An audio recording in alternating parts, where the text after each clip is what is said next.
tinfoil hat. Oh, what the fuck are you guys even talking about?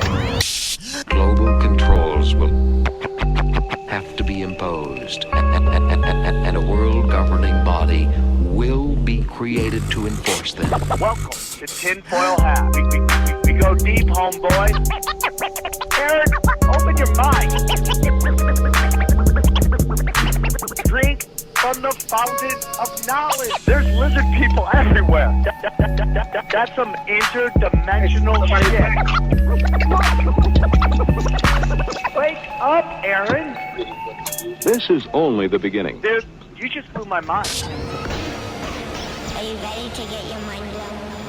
Good morning, Swarm, and welcome to Tinfoil Hat. You know I am. You know I'm here to do. I'm here to rock. Okay, joining me on the other side, please welcome Jessica. Everybody, Jessica. No, please welcome Xavier Guerrero. What's up? How are you? I'm doing great. What's new? Just giving out a Nintendo Switch over there at rockfin.com. When does that happen? The end of the month. It's the end of the month. Yeah, we don't smoke the same. Sign up at rockfin.com and we will be giving out a Nintendo Switch. So you go to rockfin.com/we don't smoke the same? Yep. We don't smoke the same. And how's that going over there for you? It's going great. We just had to, I don't know if you've heard this voice. Everyone's been doing sheesh. Have you heard that? No, what is There's this that? new little thing everyone's been saying, and we had the guy that created it or the inventor of that stupid noise. I know, it was the weirdest What thing. is but it? Sheesh. Sheesh. Just something. What does that mean? Nothing. And This is officially I've never heard of my that. elderly moment. What are you Mine kids too. talking about? And on the one and two, the other senior citizen on this show, no idea. Johnny Woodard. What's going on, dude? Johnny, that's your first senior moment right there because you didn't know what the cool kids are doing. Snapchat was my first senior moment. I have no. Is that still going? Yeah. Yeah. It's a way if you want to in the modern era. If you want to get some nudes, that's you got to go on the Snap, and that's and I just don't. But what understand stops me from the it. guy's It tells gonna the make person. a million? It tells the person if It you tells. do The only way is Oh, you Instagram does that too now. yeah. Someone just took a picture. Well, it's too that. late. When someone's asshole just dropped out. Come there, like, Instagram. What? Oh my god.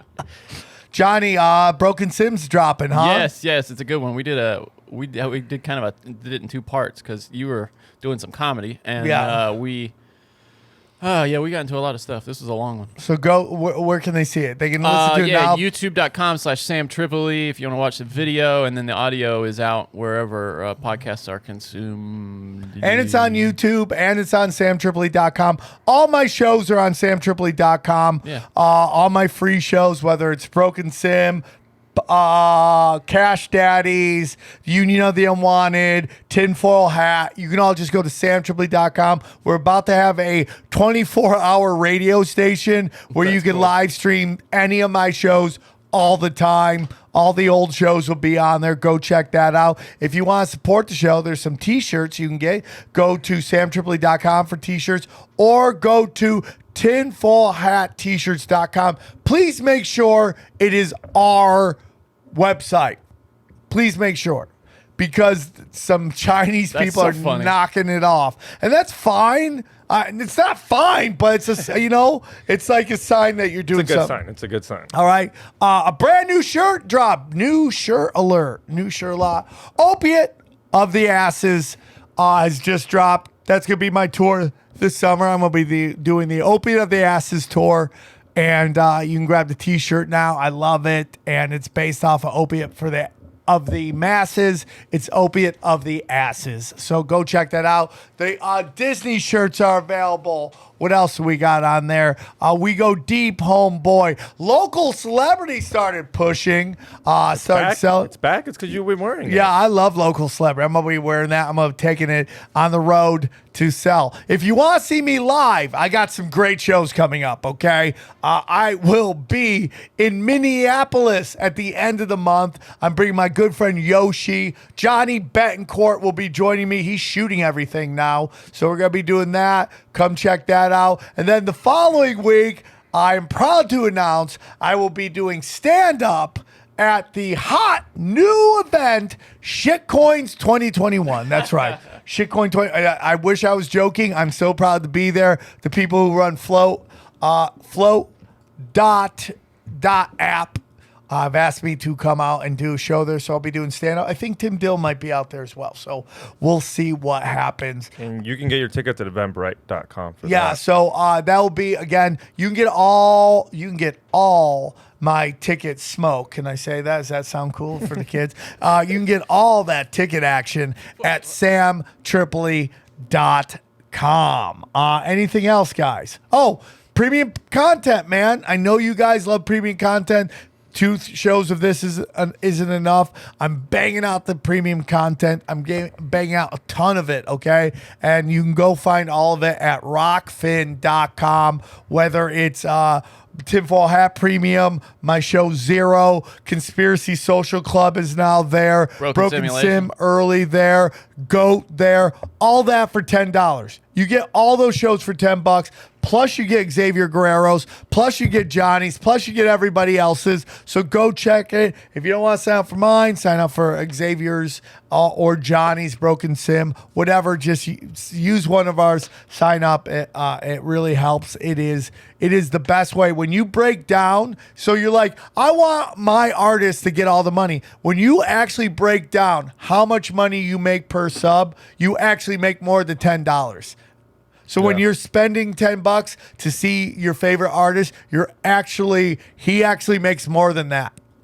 Because what happens is everybody you go subscribe there, they make a little money off you too as well. So it's like, it's the best way to help the artist you want to support. And it's not just comedy. You got Whitney Webb's on there, Abby Martin's on there, Jimmy Dore's on there. All the Union of the Unwanted is on there. Charlie Robinson's on there. Ricky Venuela's on there. Midnight Mike is on there. They're all there. All your favorite conspiracy theorists are there as well. The Grimerica guys. You get all of it for $10. How great is that? It's the Netflix of premium content, and it's instead of having to go to Patreon and subscribe to each person, spending $5 at each, you get 10. You get everybody. And anything else? No, that's it. We're guys, rocking. this is a crazy ass show. I loved it. Loved it. It's a lot of fun. It's great. It's the most women we've had on a show at one point. We had 2 on there, 1 in the studio. Look how progressive we are.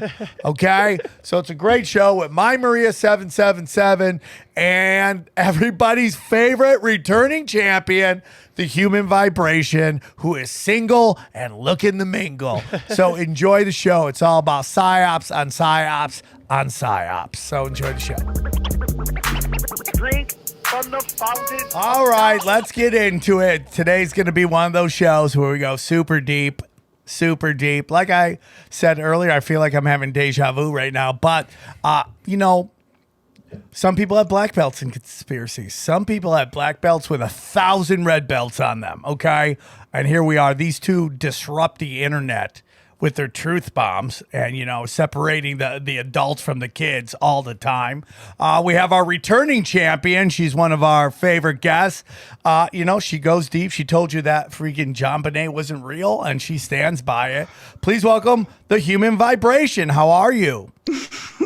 Hey, Sam, I am excellent, and I'm so happy to be talking to you again a year later. It's been a year. It's been a wild ride, yeah. So and you brought a partner in crime. I wouldn't say my twin flame. Yes, MyMaria. You asked me a year ago if I had anybody to talk to, and I was like, nope, I don't have anybody. And the most beautiful gift that has come out of my experience is true peeps, like a vibe tribe, like true people. I truly found people that I resonate with. MyMaria being what I like to call my twin flame. We don't agree on everything, and we think differently on a lot of things, but we can just go deep whenever we are around each other, and I love it. She challenges me, challenge her. Salt and pepper, love it. Okay, so she was on the. You knew her from the internet.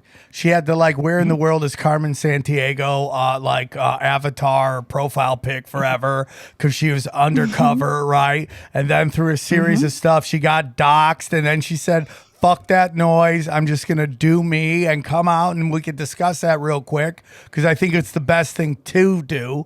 And we'll get her feelings on that whole experience. I'm very excited. Please welcome MyMaria777. How are you, Maria?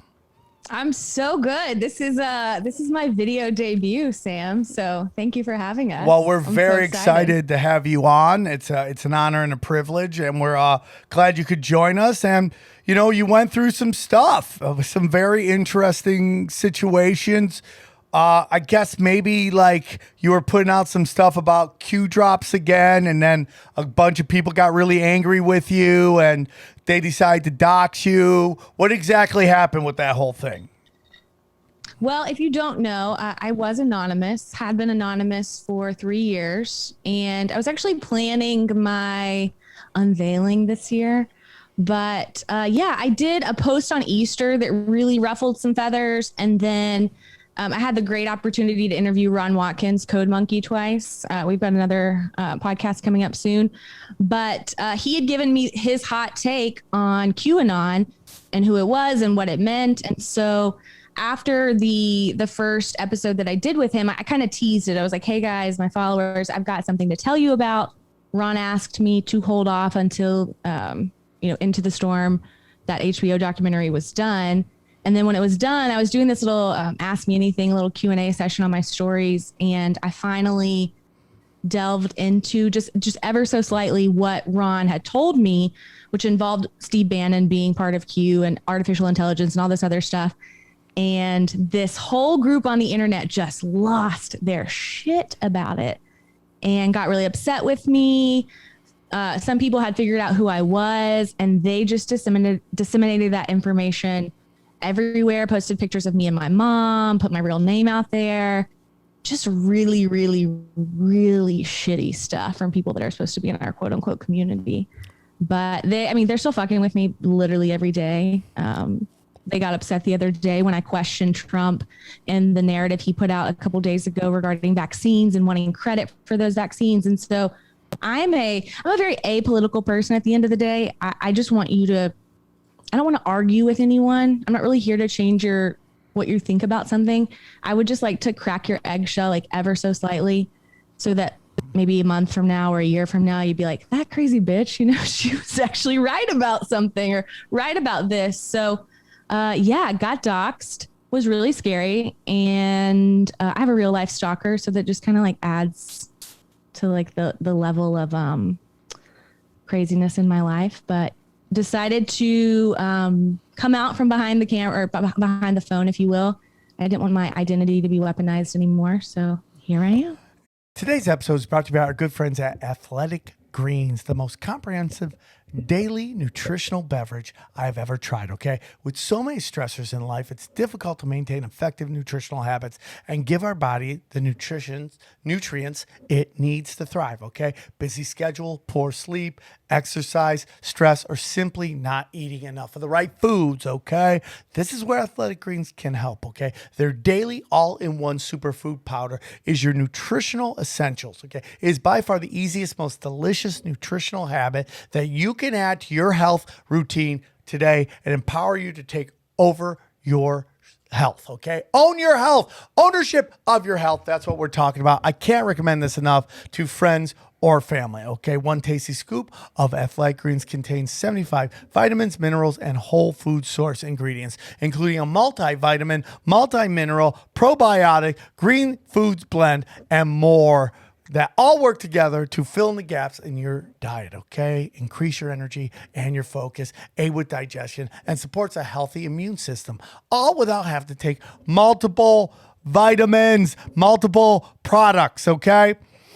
So this is what's going on right now, dude, okay? Right now, Athletic Greens is doubling down on supporting your immune system during these spring months, okay? They are offering my audience free 1-year supply of vitamin D and 5 free travel packets with your first purchase. If you visit my link today, you're basically never have to buy vitamin D again, okay?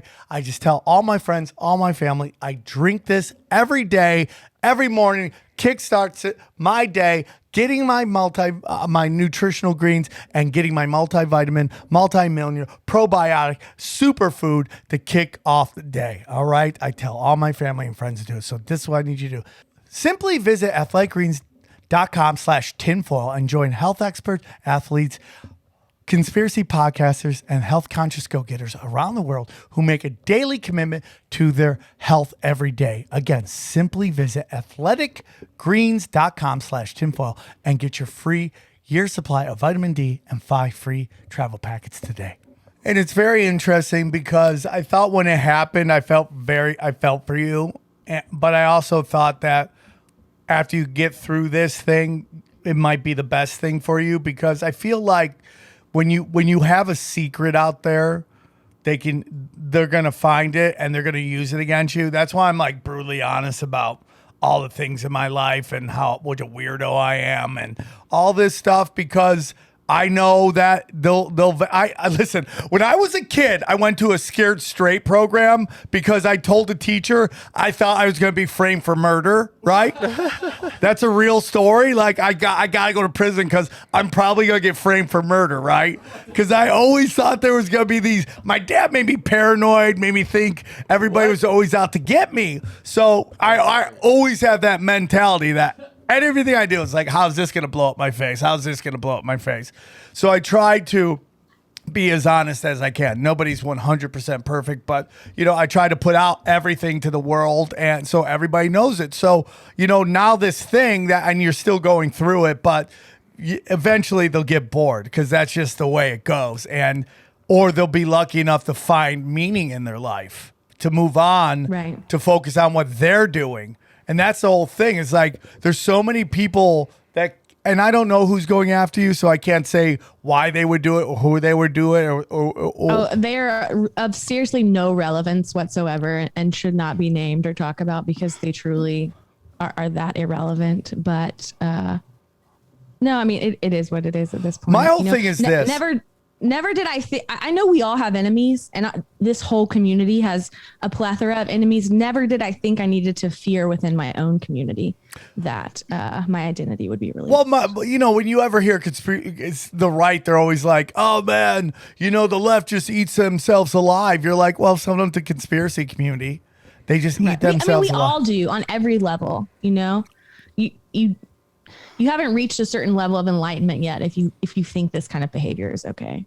Yeah, well, and it's also that, like, it's just like one thing I do on this show is like I'll talk to people who have a point of view I don't necessarily agree with.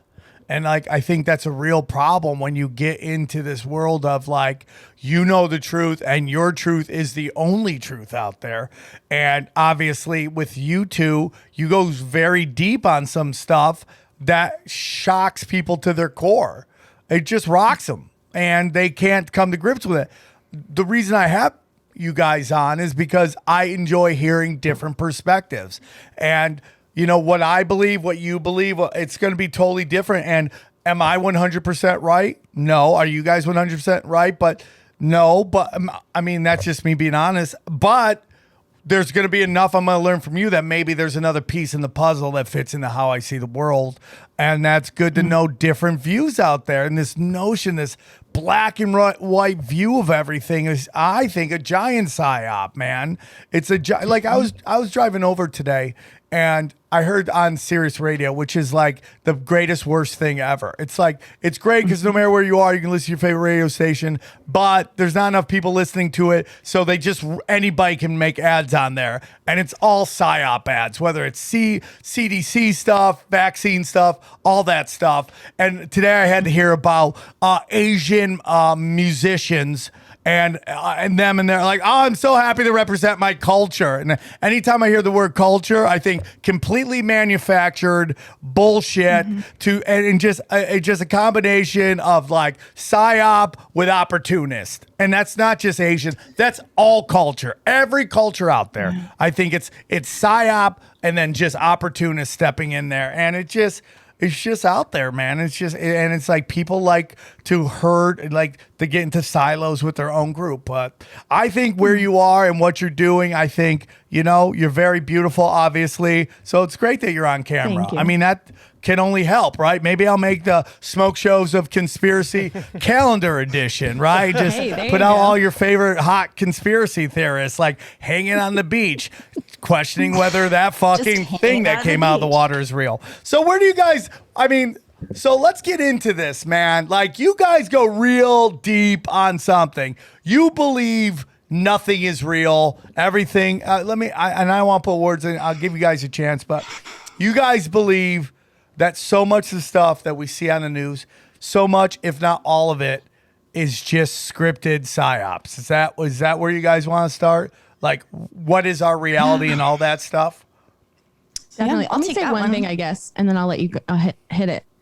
Just to kind of culminate what you were just saying. The great thing about my education, for those who really don't believe I am an attorney, I am. I went to law school. And the great thing about law school is the Socratic method, where we are forced to stand up in class and we have read a case and we have to argue that case one way, and we'll literally be interrupted mid-sentence and say, argue it the other way.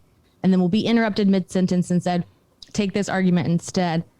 And what that lends to is this type of thinking that JK and I have, in that I can argue every side of an argument. I like to say that there are varying levels of the PsyOp. So like one day you could be completely red pilled and think that Q and Trump are going to come save the day.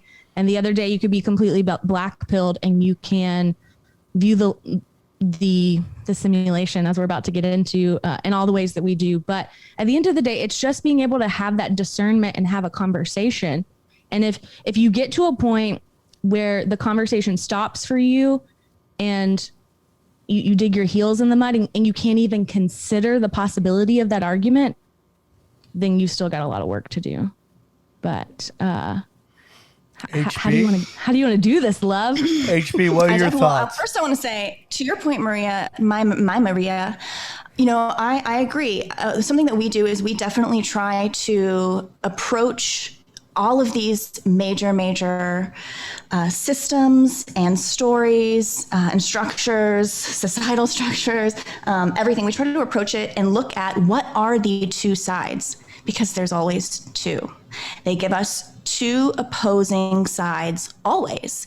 And they couldn't be more extreme. And that's how politics works. Perpetual conflict at every level. Perpetual conflict. And I don't even have to say all this. And it's called what's it called? Polarization. Yeah. Division. Loosh. Yes. Well, it's basically where they put out both sides of the argument. What was it called? I talk about all the time. Nonlinear warfare. And it's done at the highest level, man. It's like, it's like when we talk about these shootings from cops, it's like those cases that make it to the highest level are selected specifically because they have enough ammunition for both sides to dig in and be like, my side's right. And that's done purposefully. And they're guaranteed for those two sides to be opposing enough. They're not like meeting in the middle ever. Like these things that really take over our lives, take over our airwaves, take over our focused attention of the entire city, state, country, world, depending on how like globalized this particular news story is. Things don't go viral unless they have extreme polarization. Things that are neutral, things that just kind of things that don't stick within or don't get or catch, or swirl that energy within us. I mean, you feel it. You can read a headline, you can read words and feel an extraordinary amount of energy swirl within your body. Like that. Just like they wanted it to. Yeah. They say sticks and stones can't break my bones and words will never hurt me or whatever. Like, not true. Words can begin an extraordinary reaction within your body, a very toxic reaction, adrenalized blood flowing in your veins, something that's not supposed to happen unless you're being chased by a tiger or about to die or whatever, and I'm not even talking about the whole underbelly of Q with adrenochrome. I'm talking about within our body systems. This constant, these headlines, these images, these extraordinary polarizations that we are saturated with all day, every day, pretty much from the moment we are born to the moment that we die, to the moment we come on to cognition of like the things around us. It's polarization, it's division, it is polarity in every way, shape, or form, religion, science, all societal measures. But it creates that hypervigilance, and it releases the cortisol. So you're like in this state of like fight or flight all the time. Always, your body's for nothing. Creating cortisol all the time. It's toxic. We're toxic. We're we're toxifying ourselves. We think But like, we're oh, bred there's to be fluoride in the toxic. water. We are. But it's like, Right. it's not about the fluoride in the water. It's not about the chemtrails in the air. It's not about the blah, blah, blah, and the blah, blah, blah. It's about the garbage going into our brains. Could not And that agree more. Could not agree more. All right, everybody, I want to tell you about our good friends at CBD Line. That's right, CBD Line, one of our oldest sponsors on the show, longest running sponsors on the show, and we love them very much. You know, these stressful times, you need tools in your tool belts, and no one can help you more than CBD Lion. I mean, they got everything. They got vapes. They got gummy. They got those new gummies that you lemon love. ones? Come on, nothing gets better than lemon. Dude, nothing's better than lemon gummies. Okay. They also have the new melatonin slumberberry variety pack, which I've heard is pretty cool. Variety pack, man. And that's what we're talking about, dude. They are the best of the best. I love them very much. They always come to my live shows and support. And here's what's really great, okay? They have everything you need, man. All their products are third-party tested, all right? They even have a quick little survey, quick quiz you take that'll help you with deciding which product is best. They got everything, man. They got everything. Pre-rolls of hemp flower. They got new strains of hemp flower. They got lemon gummies, variety pack gummies, melatonin gummies, all this. Fun games CBD. Does it beat that? I don't think so. I love them. Every time they come to my shows, I hug them. I try to kiss them. They're like, no, it's not like that, bro. And if you like that and you want to help out the show and you want to help our sponsors, just go to cbdline.com and enter the promo code TINFOIL, okay, to get 20% off. That's cbdline.com, coupon code TINFOIL. Check them out. We won over 2,000 positive reviews. This stuff works. Give them a try one more time. Just go to CBD enter the coupon code TINFOIL to get 20% off. What you consume with your eyes and your ears can affect you as much as what you eat. And so like when I run, and I wish I ran more, but when I do run, okay, I have certain songs that I like to listen to. And I know some of these songs aren't the most healthy songs in the world, right? I know that they are like, there's some DMX shit, some Biggie Small stuff, some dude singing about witches, like it's all cult shit, but it's the beats quick enough that I don't hear my breathing and it gets me pumped and I can run. But I know if I sit in that too much, that energy is going to start affecting me. It's going to start affecting my chemical makeup, the water in my body. I mean, the energy that is my loosh. I know that. So when I see people driving, my favorite thing to do is go Friday and Saturday night. This is how old I am. I don't really go out to the clubs. I grab my pug and I walk Hollywood Boulevard, and it is a human safari of awesomeness. Okay, right? And I just love to watch people. But man, the music that is banging and all that stuff, it is all fucking shooting and fucking and all that stuff, which is fun to listen to, but it's like all the time. And I'm like, It's electric. Yeah. right? And it's just like, go on, sorry. No, go ahead. I'm sorry. Well, my whole thing is just like that energy affects you. I mean, how many rappers sing about getting shot? And then how many of them actually get shot? Well, we can go into Ask Suge Knight. Apparently, remember old boy Suge Knight, who was like assassinating people right and left. Like he was kind of known for. Didn't he like have he had the body count as high as the Clintons? I think. No, they were arrested. He's arrested. He ran over 2 people. Yeah, he's in jail. But there was a time when the story goes that that people were getting hit, it was hit culture within hip hop and the media. There was a whole the mid to late 90s with Suge Knight at the helm. He was murdering people right and left, and that was accepted and that was celebrated, which is so strange. Kind of like he was also there when Tupac died. He was there, held him in his arms. Was he like Jesse Jackson when MLK got shot? He's like, I just stepped to the side a little bit. Yeah, maybe. Do you know when he did? There was 2 guys on that balcony. And the one guy gave a speech at a place, and he goes, well, basically, we just moved aside so they get a clean shot. And the auditorium was quiet. And all this shit, you get into why is this happening? It goes back to what we're talking about with culture. Dude, culture is meant to lead a group of people to a certain direction. It is manufactured in a fucking think tank. And if you take a look at, I hate to say it, we're going to lose everybody. Black culture, how much of it is gangbanger hoochie shit? Let's face it, dude.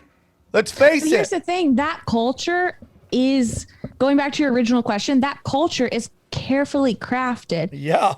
For the Black population. And unfortunately, some of them may not know any better. They succumb to it, or like that's the perpetuation of the conflict of the Black versus white, the left versus red, or the left versus right, the red and blue, the whole two-party system. Crips and the Bloods, red and blue. Yeah. Right. The two-party system permeates not only politics, but essentially every level of our society.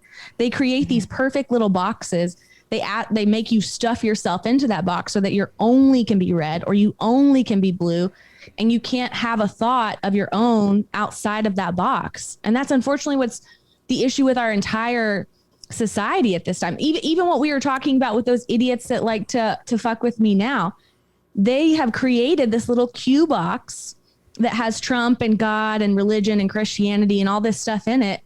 And if it doesn't fit into that box, it's cognitive dissonance for them. They can't think of a thought. They can't articulate a thought outside of their own or outside of the ones that have been carefully crafted for them. So I will get into that because I think this is a great discussion as well, because you can sit there and go, Q was a culture as well. And I have no problems with telling you that me and a bunch of my friends were into that thing, because not that, and I said it all the time, I don't know what Q represented, but I'm going to say this. I believe the information was real. And the reason I did think that is because that's how you get the most paranoid human beings that they consider conspiracy theorists to believe in what you're saying. I think that a part of a giant PsyOp that's going on right now is this movement by the elites to convince us that we can't do anything to them. There's nothing we can do. And by releasing all this information that I believe is true, or a lot of it, or enough of it is, it allows us to go, oh my God, the arrests are coming. The arrest never comes. What happens? Oh man, there's no hope. We sit around on our ass and keep waiting. That's the thing. People love to condemn me for this right now, but they haven't been following me for the last 3 years. I love Q. Q got me into this movement. I would not be where I am right now without being obsessed with it, without doing the research and breaking it down. And I think if you were there in the beginning, Q leads you to this kind of what I call quantum level of thinking, that you have the ability to kind of process something and pull from all these different resources, kind of the way they did on the boards. But just because I call Q a PsyOp, Q is a PsyOp by definition. That does not mean that it has a benevolent or malevolent attachment to it. PsyOp by definition is just psychological warfare. It's inception. It is planting an idea in somebody's head intentionally. And so Q is a PsyOp by definition.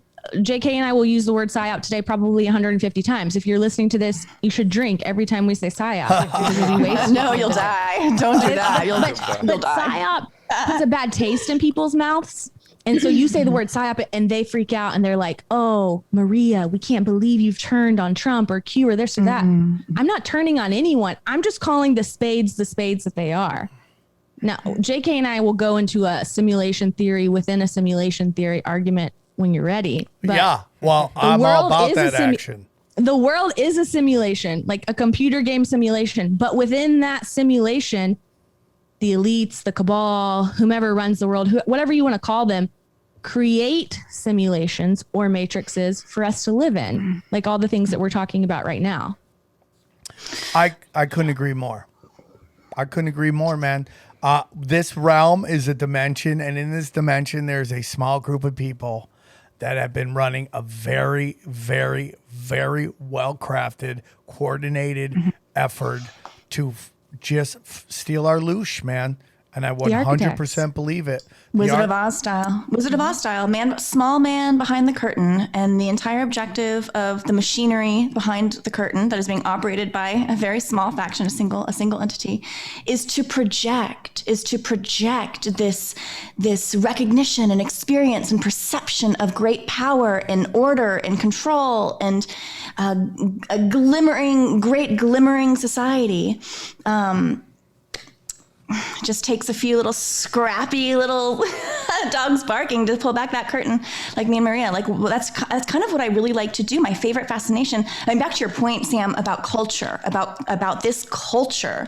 I mean, you really can't spell culture without like cult. You are typical, you know. Like they're kind of telling us. They always tell us the truth. So like the idea of this culture is to get us all into this groove, like a slipstream. Almost like a lazy river of thought.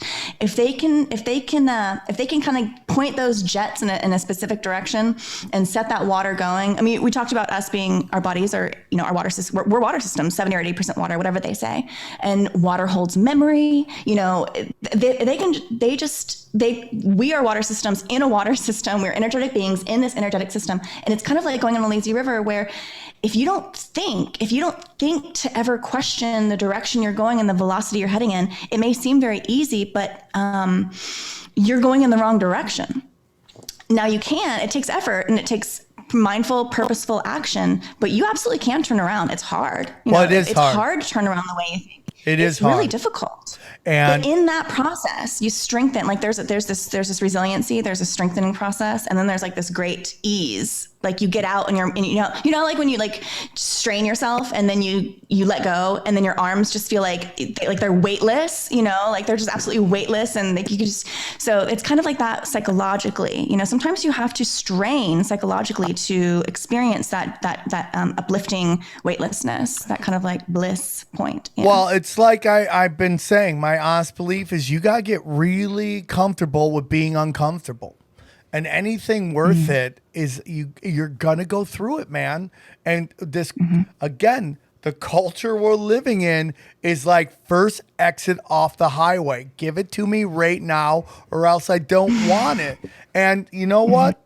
Like I should be irrelevant right now, but because I kept fighting, here I am. The technology, I hung around long enough to take advantage of what technology and the internet came in. But there's so many people that I started with that have no clue about any of this, and they're still working in the old system because the old system is super safe for them. And it's like my buddy Scott Ross used to say, only dead fish go with the flow, right? Like that's really the truth, man. That's a great quote. We have to use that one. That's great. Right? It's just the truth. If you're just going with the flow, you're probably dead. And it's like the push up against it is really hard. But if it was easy, you know, here's the thing. It's hard when you first start, and then it becomes the easiest thing you could possibly do. Because the thing about Q is this, and I've said this, man, it's like the information was so real because it had to be to convince us. But the mistake that was made was that we were waiting for corrupt people to fix corruption. And the truth is, what I feel Q taught us is the change needs to be from within. That's where the change, you have to work on you and what's inside you. And that's the only way you could change. And by doing little things around you, the model of abundance, giving people, helping those around you, that's the change you need to make. This show makes change by putting awareness out, and maybe we pop a couple minds like champagne bottles, but that's it. If we're trying to change this whole thing, man, it's such a giant fucking task, and we could lose ourselves in it. Like when we talk about child sex trafficking, right? It's like we want to save every child, but if all we do is focus on that, we're going to lose ourselves.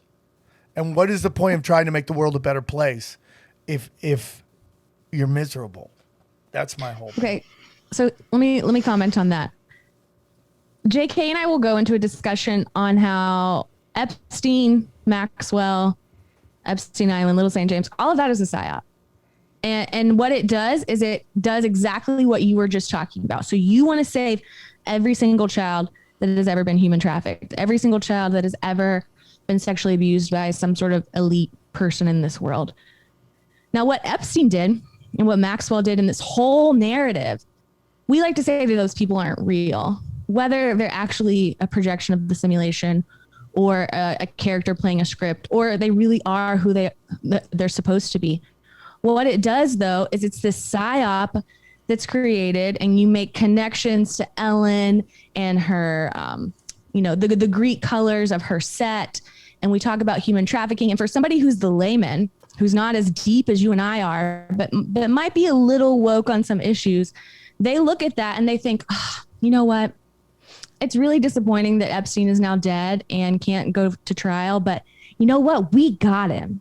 And, Maxwell, we might not have seen her picture, but you know what? We got her. And these were the two hugest people in the whole industry. And we've wrapped them up in this nice little box. And so the plebe out there who doesn't really think of this other than what they see on television, now human trafficking has been wrapped up in this nice little box and they don't ever think about it again. When in reality, there are thousands of Epsteins and thousands of Maxwells, and human trafficking happening on every level in every country and every religion. But that conversation stops because the PsyOp worked. And so people sit around and fucking evaluate what sweatshirt Ellen DeGeneres is wearing and what piece of art that she has in the back of her home, all the while waiting for Q to come save them.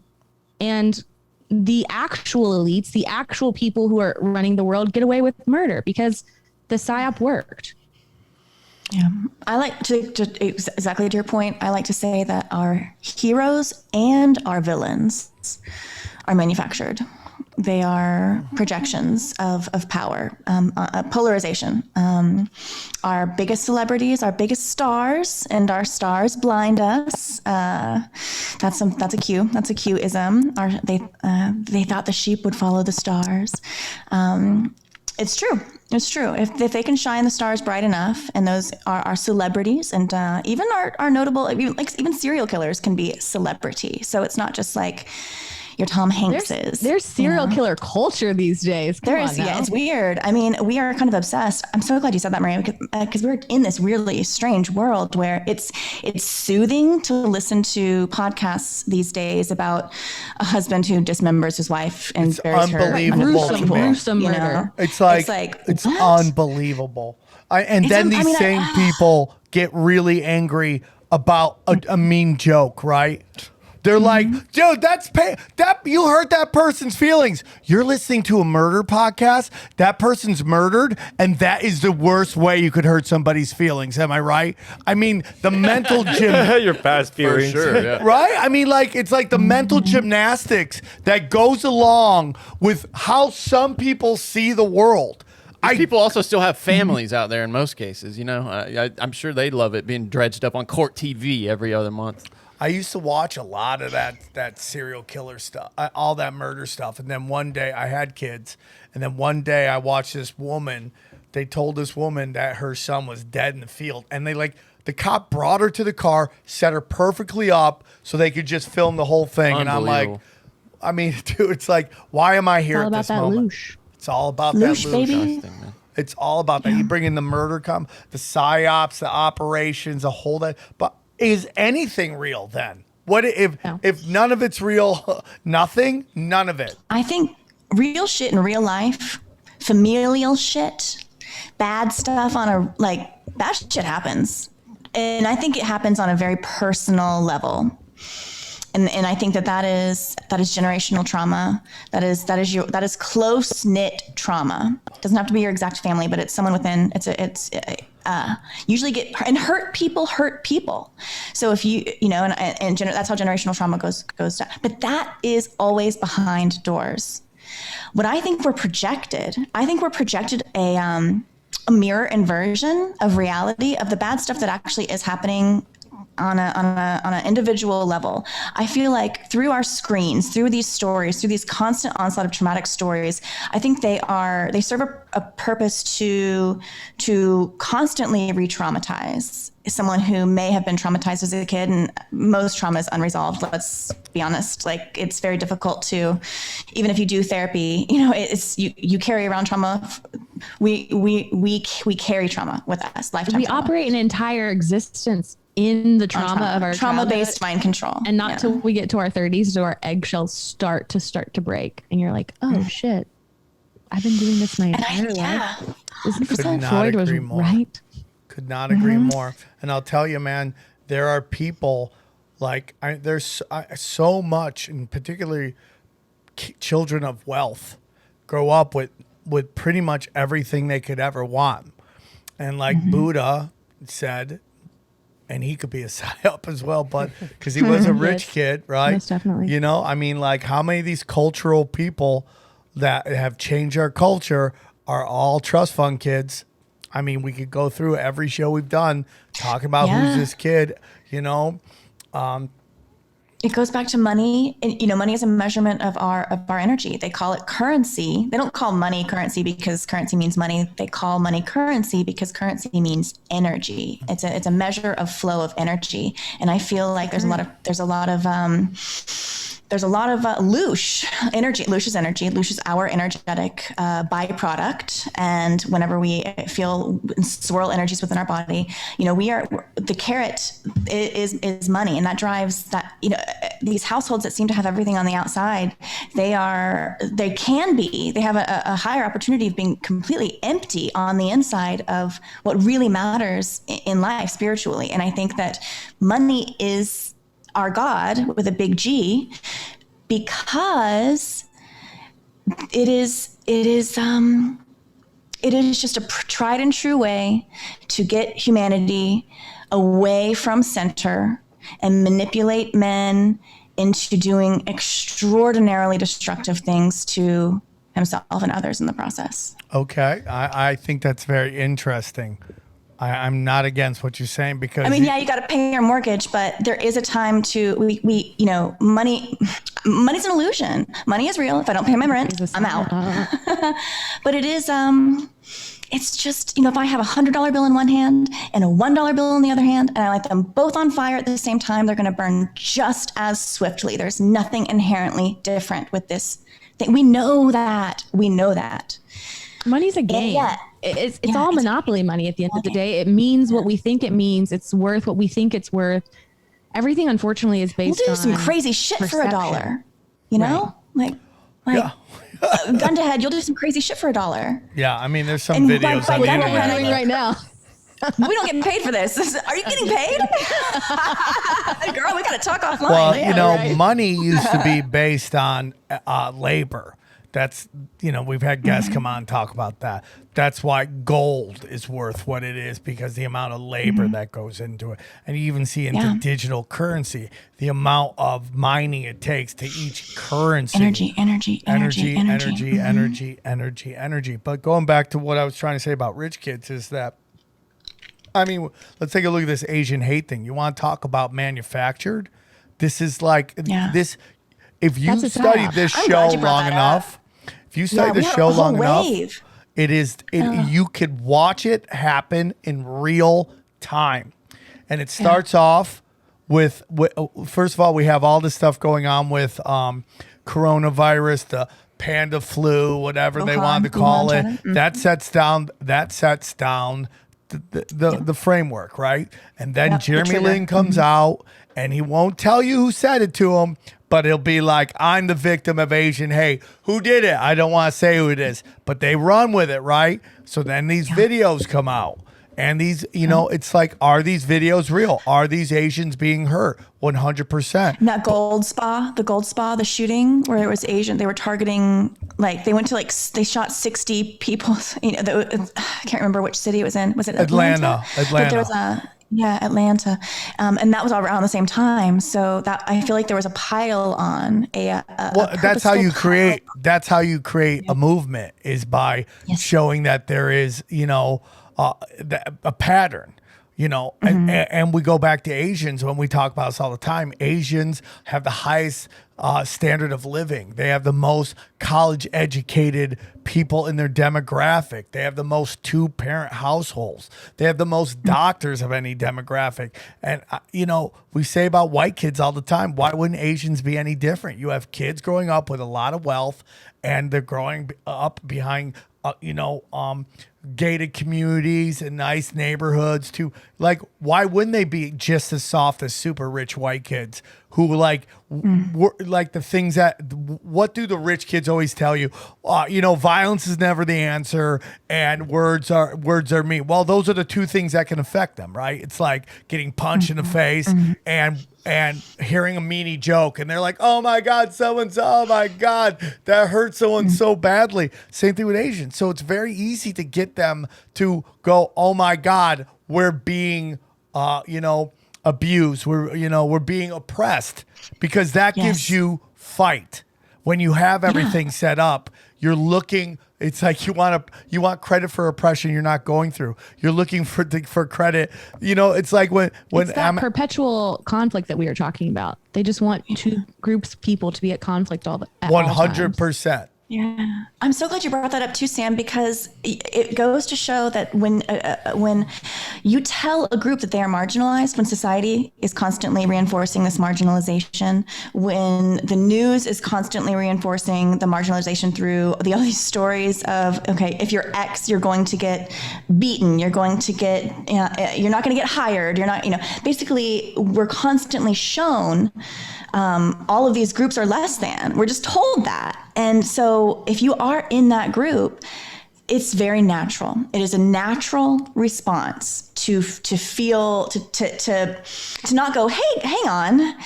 I mean, most people don't go, hang on, are they psyoping me right now? Are they just telling me I'm marginalized? You get to a point eventually where you do. Eventually you can see that. But if you don't have that clarity, it's like, knife to the heart again. Why won't it stop? And it's designed not to stop. And it's designed to do exactly that, right to the heart. Yeah.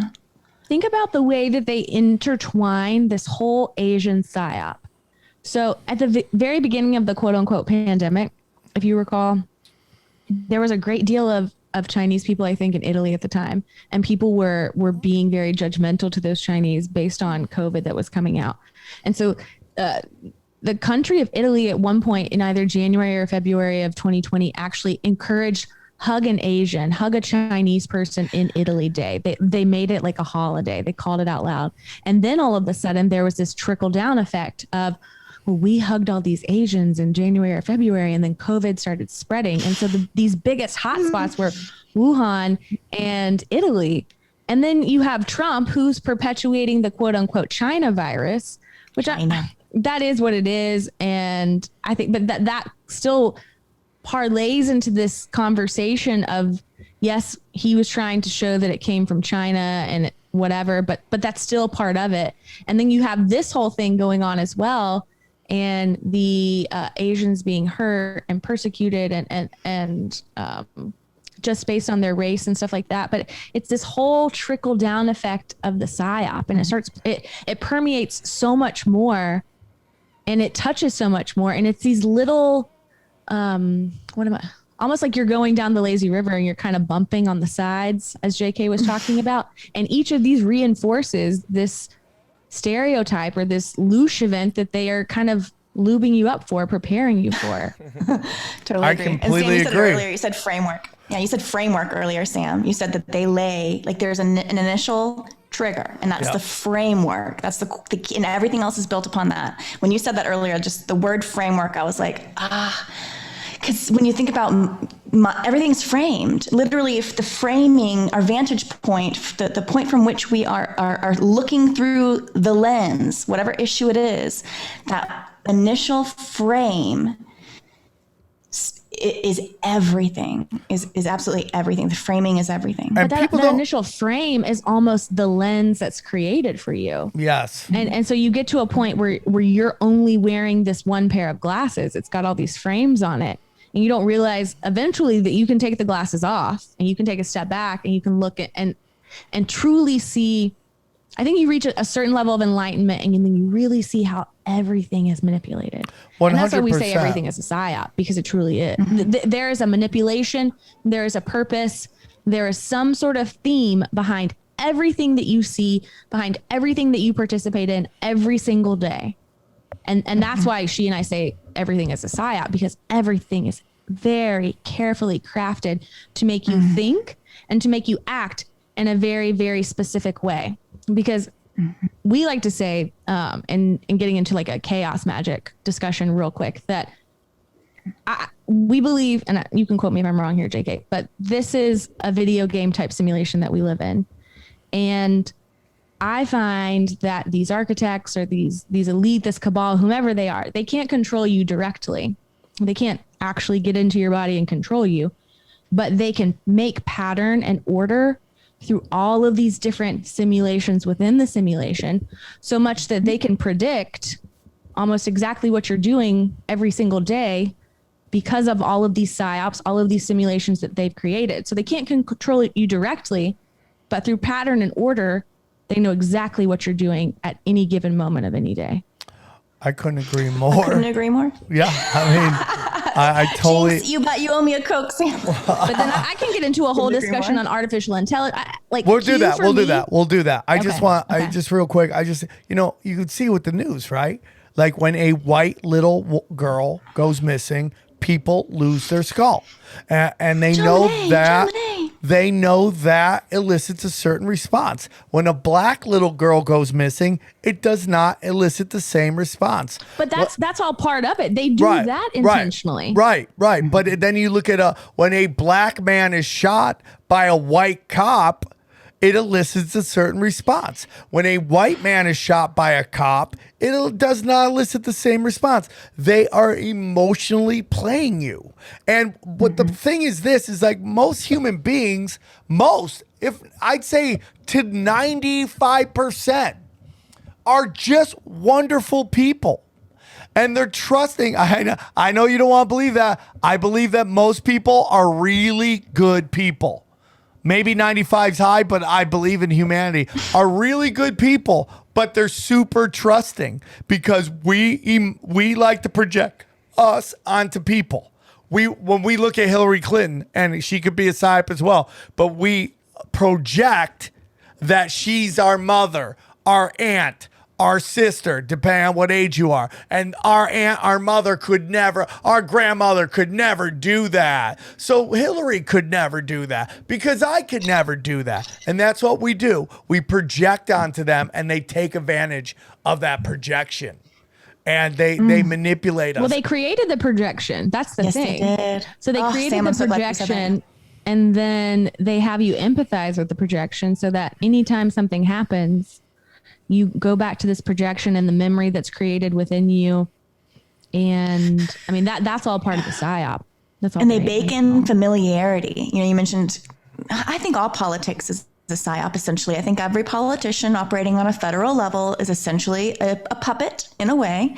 And I think that all of politics is theater. And I think that our politicians are handpicked and selected, crafted and molded in such a way that we have that kind of built-in familiarity with them. We see them as our mother. We see them as our sister. We see them as our because they have there's almost like an archetype, almost like I like to use the word template. It's about, everyone that looks the same. It's like this person looks like this person. This politician from the UK looks exactly like this politician from California or whatever, and you kind of, or throughout history, the celebrity looks like this old guy from the 1800s, So I like to explore that, but I think that there's something deeper in that. It's not that just these people happen to look alike. I think that there is, when we're given our big characters with a capital C, the ones that take up a lot of our understanding of the world, our politicians, our stars, some of the biggest of the big. I think that they are just carefully designed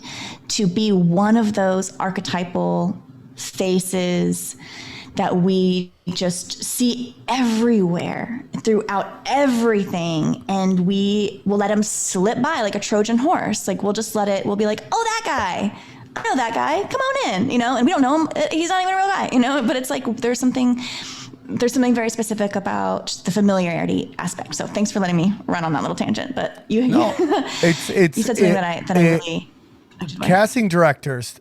I mean, most of them are just plug and play. It's just like you look like sassy. You could even call it like the director of the CIA, the director of the FBI. You know, it's like acting director. It's like, okay. No, I agree with that. Like you want, it's like I tell people, you want to be a great actor, learn to be a stereotype.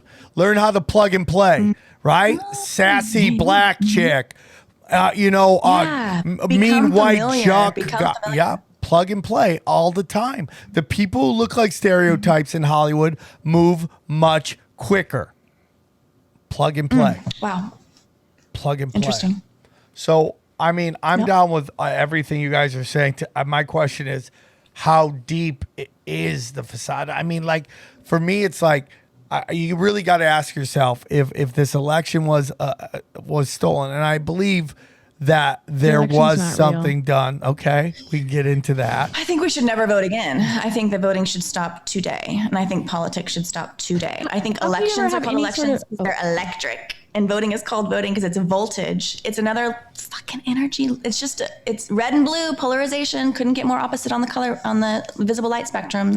Anywho, let's stop. I want to run for president and say, don't vote for me. In fact, don't vote for anyone and don't ever vote again. I would like to be president to just completely dismantle the system. Yeah, entirely. Game over. Because that's the thing about Q.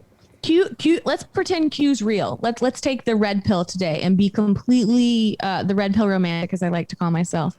At the end of the day, the change that Q wants to effectuate does not happen in a year, does not happen in 4 years. What Q wants to do takes decades to drain the swamp, because otherwise, what kind of event are you going to have that's actually going to bring everyone down at once?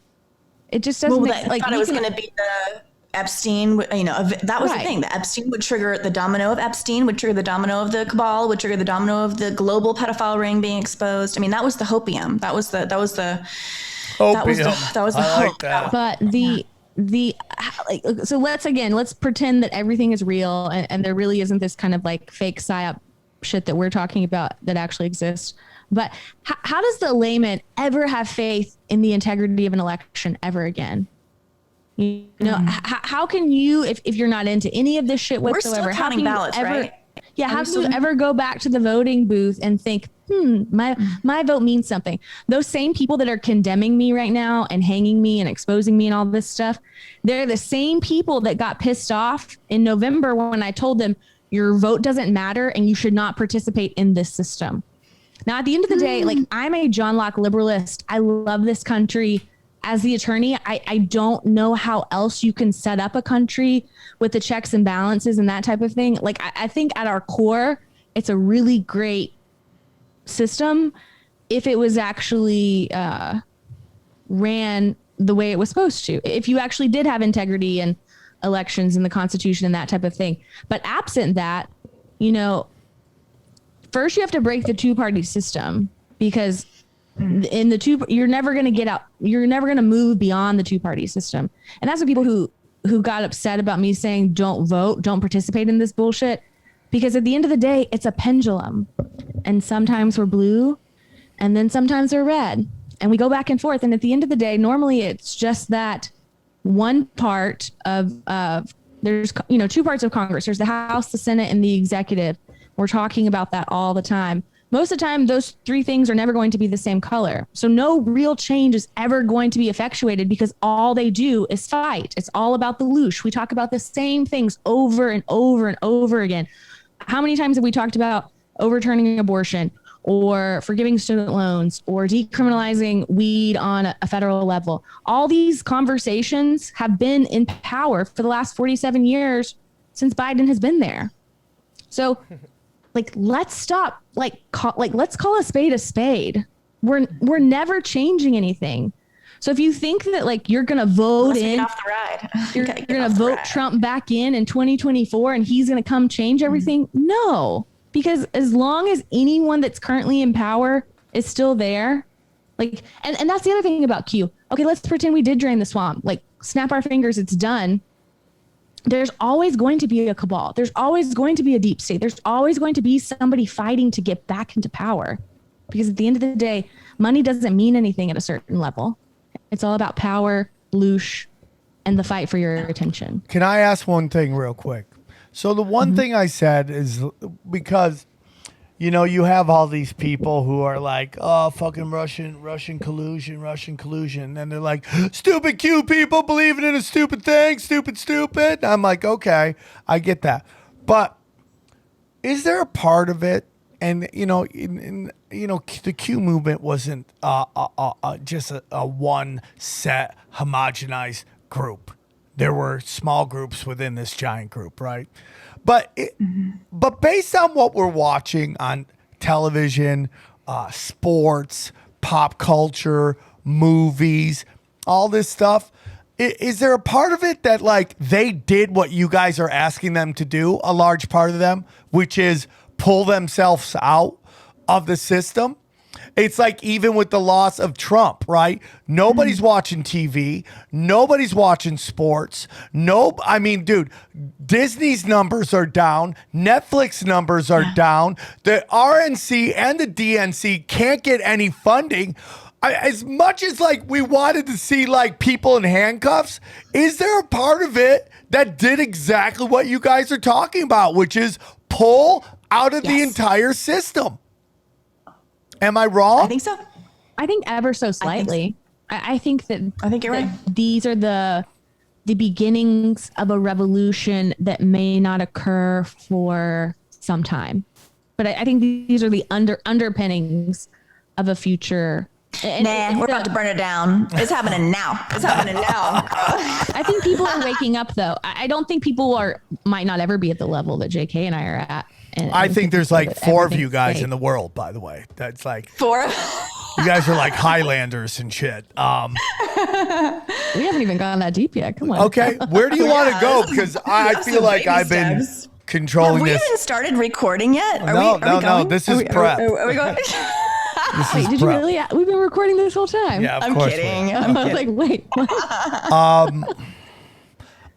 So what would you like to get into? Because I'm one of the rare conspiracy theorists who have hope in humanity. I do feel that more people are waking up all the time.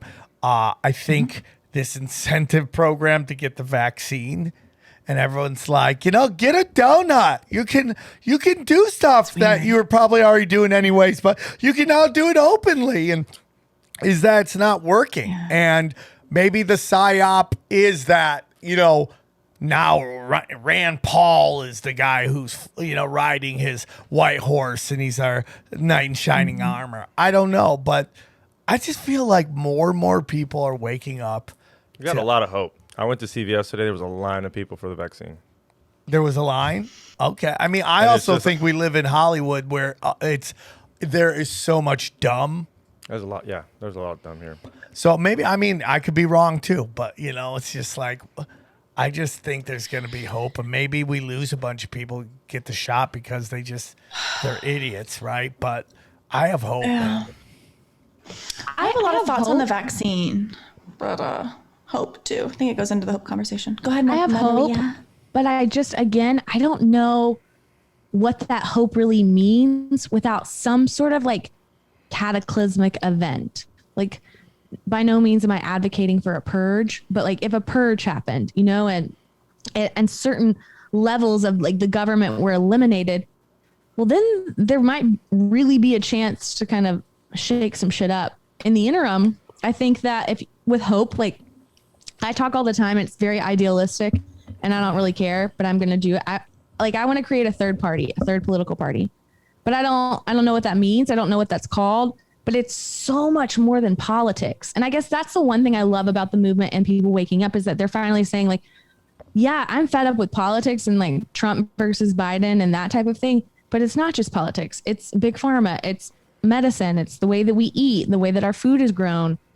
All of those things are the same things that we're talking about, the same PsyOps that we're talking about, the simulations within the simulation. So I don't know. I think there is hope. But like, what does that hope really get you when you're trying to dismantle literally every part of society as it exists. But why are you trying to dismantle it when I think the key is to just not engage in it? Yeah, that's where I'm at. I believe that the only change that exists in this world is the change that you can affect within yourself. And by doing that, I think that by affecting change within yourself, by living, I think that there is something really magical that happens when your head and your heart, basically like the path you're living versus the path you were meant to be on, when those begin to get closer and closer, and when those, hopefully one day, when those connect and when those are one and the same, I believe the entire world around you changes with you. You cannot change the world around you unless you affect change within yourself. And there's this quote, I think it's called "Be the change you want to see in the world." I'm probably getting that quote wrong, but I think that's the correct. key. That's the key. I had to make some very, very pivotal, very, very big, critical, significant changes in my life. Basically all the things that kind of make up like your station stature in life, personal, professional, blah, blah, blah, blah, blah. Changed in the past year. I made extreme changes to myself. And in doing so, basically everyone around me, all of my interpersonal relationships, even as small as like the ones that are transactional, like going to Starbucks or whatever, I feel that everyone around me is vibing a little bit higher. Like I'm vibing higher, and I'm somehow like finding myself I'm finding myself in like a higher vibration state around me. I'm not always the guy in traffic cutting me off, doesn't always have it out for me. Like, I thought before, in my old way of approaching the world, I kind of thought that every little trespass was someone out to get me in some way. I don't even see or experience that from a very small micro level to like an extreme macro level within my personal life. Way better once my path's aligned. And so just anecdotally, I think that if you change what's in here, align what's in here, get it together, some really cool things will happen. Maria, your thoughts on that? And this hour brought to you by... Okay, so I like to call myself a black pill pragmatist and a red pill hopeless romantic. At the end of the day, like, I'm going to objectively talk to you things and be like very attorney about all of this and seem kind of like gloom and doom. But I think like I don't want to leave anyone behind. So as much as I can be gloom and doom and nothing's going to change, I do want to change it. What that looks like, I don't know yet. How I do that, I don't know yet. But I think something's got to give.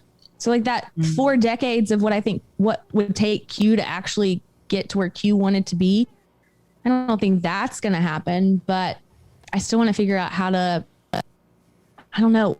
We just can't keep going at the pace that we're going. I don't see how like the 2-party system continues. So if we're talking about the things you were just talking about, the way that people have kind of withdrawn from society, they're not doing Disney, they're not going to sports, they're not engaging in television and that type of thing. That's all great. And that I think that those are signs that things are changing, and we can make all of those changes. But there's still going to be people in power. There's still going to be people making decisions for us. Now, I think the presidency in and of itself is a loose loop, in that I talk about this sometimes on my podcast. Who really fucking cares who's the president at the end of the day? What has the president done? Obama, Bush, Trump. Trump was very entertaining. Let's be honest. That's not right. That's not. What did they do themselves? Not Congress, not all these different things. What did they do that affects your life on a personal daily basis every single day? Maybe the Trump tax breaks, maybe that affects you on a daily basis, but otherwise they don't do anything. Yeah. Yet and we even then, devote our lives to them. We have a 4-year loop where it's just these kind of ebbs and flows, these bell curves of going up to the primary, coming down off the primary, going up to the election, coming up after the election.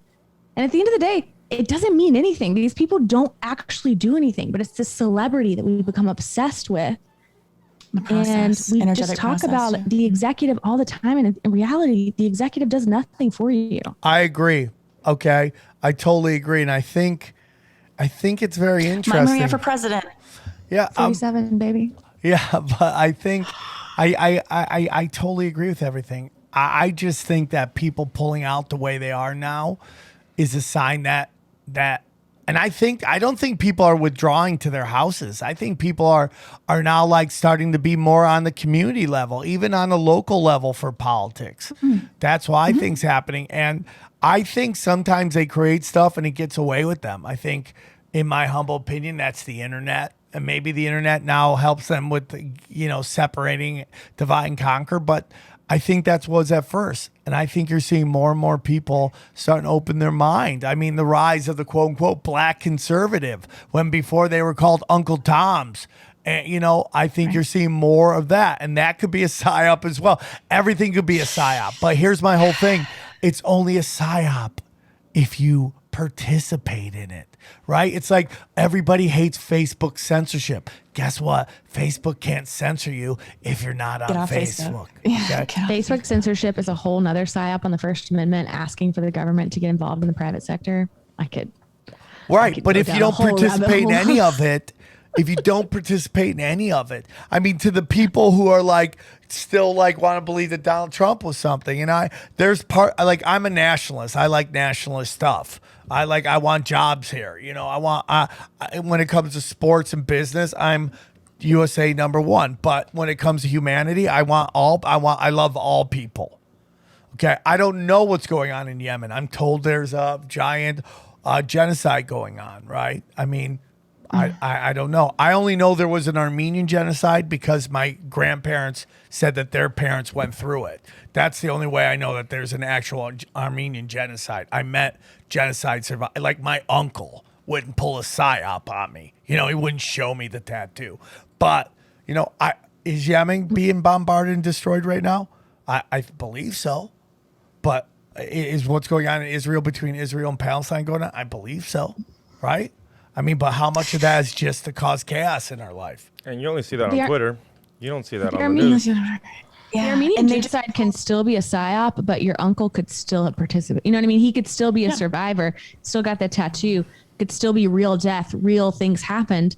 But at the end of the day, an architect set that up. Like that PsyOp, that genocide was set up very specifically for a very specific reason. So by calling something a PsyOp, right, you're not like, I'm not trying to downgrade or downplay anybody's suffering or the turmoil or what you went through. But if you can't recognize that like certain things were very specifically created for a very specific reason, then you're never going to get a PsyOp. So this movie this doc that came out about Q, Johnny asked me if I watched it. And I was like, no, it's going to be a hatchet piece. But at the time, I believed that the HBO doc on Woody Allen was accurate. Then there was a time where I realized I'm really being hypocritical and I'm really jumping through hoops. And, we had a guest on a couple episodes ago talking about whether Woody Allen did it or not. And that's probably a PsyOp as well.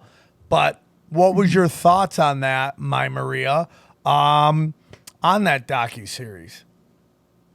Well, I actually haven't watched it. I was going to watch it. I'm going to watch it in anticipation of my third interview with Ron. So my plan is to basically watch the 6 episodes like immediately prior to our interview. That way I'm fresh as fuck on it. But of what I have seen and read, and Colin, the documentarian, is actually supposed to come on my podcast as well. But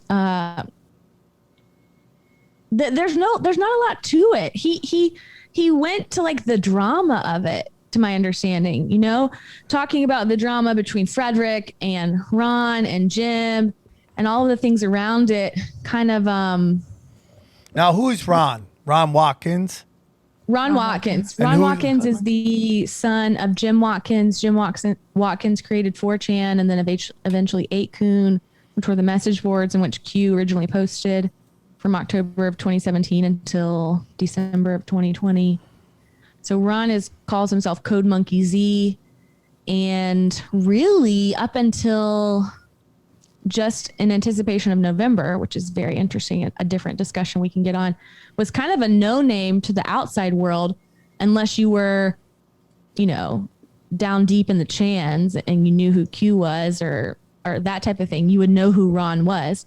Then in anticipation of the election, in my opinion, Ron was hired by the Trump administration or whatever individual is orchestrating that whole group or whatever. But he had a very specific voice and a very specific tone that came out in November and thereafter, one in which he did not have before. I think he's also probably working on Trump's new app that he's working on, or I think Ron is developing the app that Trump keeps talking about, but that is Ron in a nutshell. So he's rumored to be Q. I don't think he is Q in my opinion, and I can go into a bigger discussion of who I think Q is. Who do you think Q is?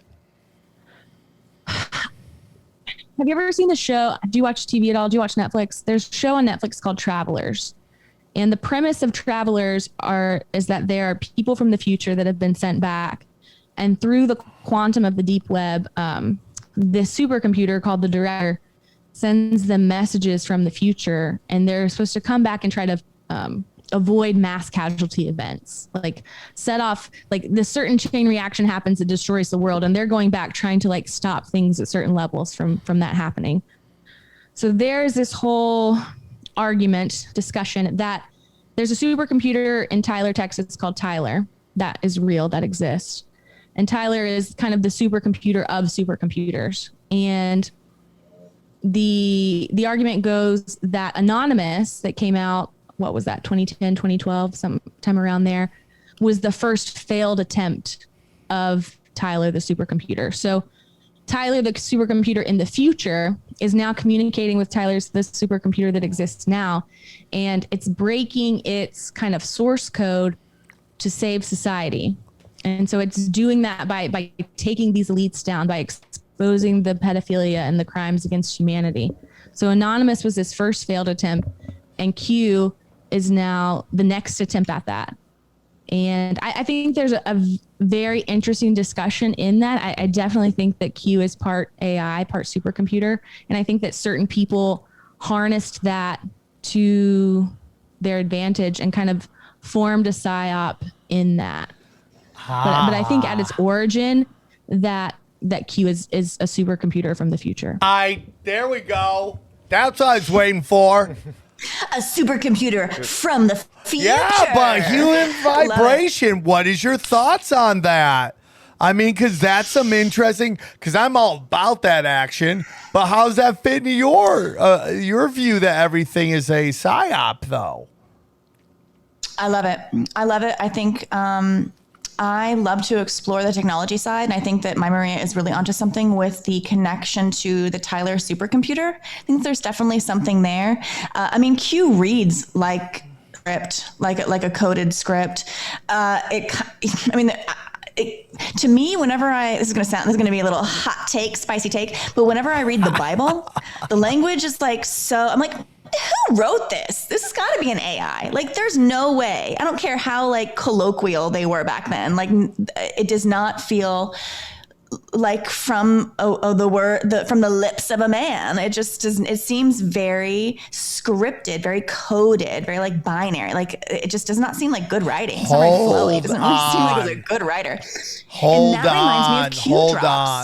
on. It is of your belief. Religion is the biggest fucking PsyOp that exists. Q is a religion. Q became a religious experience for many people. And even though it was like kind of within the slipstream of Christianity, I feel like it was its own little deity. I feel like Q is an analogy. Like a little messiah. A messiah figure. You believe in him. You have faith in him. He's coming back. He's coming to save you. You can't question him. If you don't believe, you're not going to be saved. But somebody is coming, and somebody's going to save you. You just might have to wait 2,000 years for that to happen. So let me ask you something, Maria. Where does Tyler, the supercomputer, fall into the fact that there were no arrests and none of that happened? Because it's a failed The whole experiment. thing's a PsyOp. Like there was no arrest ever to be made. Yeah. Anonymous was a part 1 fail of Tyler, and Q is part 2. I think Tyler, the supercomputer, can only do so much, can show you so much. And that's what you were saying this earlier, and something I respect about Q. Q is like open people's minds. It was always supposed to be a door. It was never supposed to be a savior. Now, I think a magnifying glass. If you're an OG Q follower and you were really there at the beginning and you watched the drops come out and you were researching them every night, and this time, when it was happening in real time and we really thought, Trump was here and going to drain the swamp and save the day. I find that there are 2 different voices in almost like 2 different authors of Q. So one, again, is very binary, very kind of what you would expect from some sort of supercomputer. And then I think the tone changes and this God complex gets inserted. And it's this like faith, hope, love, trust this, trust that. Now, so that's where I'm at. And I think the Jesus complex of Q is very intentional. I don't know that came from the supercomputer itself, because I don't think that extremely advanced AI. So do you think it was hijacked God and religion by the architects to kind of run with it, or did they manufacture it? I should just interject. The doc does suggest that it was hijacked at some point, taken over by someone else. So that started pure, and then it just got hijacked. They think it was started by someone, and then someone else took it over. Do you know the moment I thought, oh, this is gonna get real interesting? Is when it said, "We'll save Israel for last," and I swear to God, that's when the tone changed on that whole thing. Mm-hmm. Wow. I think my favorite part was always the allegory to Alice in Wonderland. I love the Alice in Wonderland. Through the I love glass. the Project Looking Glass. I love that. And even the letter Q, it looks like a magnifying glass. It looks like a little, a thing through which you look, which I think ultimately is what Q is. It's a new lens through which to see information. And I think that it could all be a PsyOp and still hold great truth. Right. And that's where I'm at. I think that there is something extraordinarily significant about Q and about the whole. Just like I think that there's something extraordinarily significant about the Bible, I can still question it as an authentic record of how it's presented to us. But what I do think I think there's a reason that it's in our purview and in our psyche. There's some truth in there. It's like a needle in a haystack. I think that there's an extraordinary needle within the haystack of the Bible, and I think there's an extraordinary needle within the haystack of the world of Q. And so I don't, it's like that. And I think that is ultimately, I think the biggest misnomer of what we do, or the biggest misunderstanding of like this everything is fake community. What we are trying to explore is there's a great truth right in front of us. It's right there. It is always hidden in plain sight. However, the lights are so blinding, the false light being projected through this experience, through this realm, through this simulated expression of humanity. I think we're absolutely blinded. They said the sheep would follow the stars. We get blinded, and then we really can't really see the direction.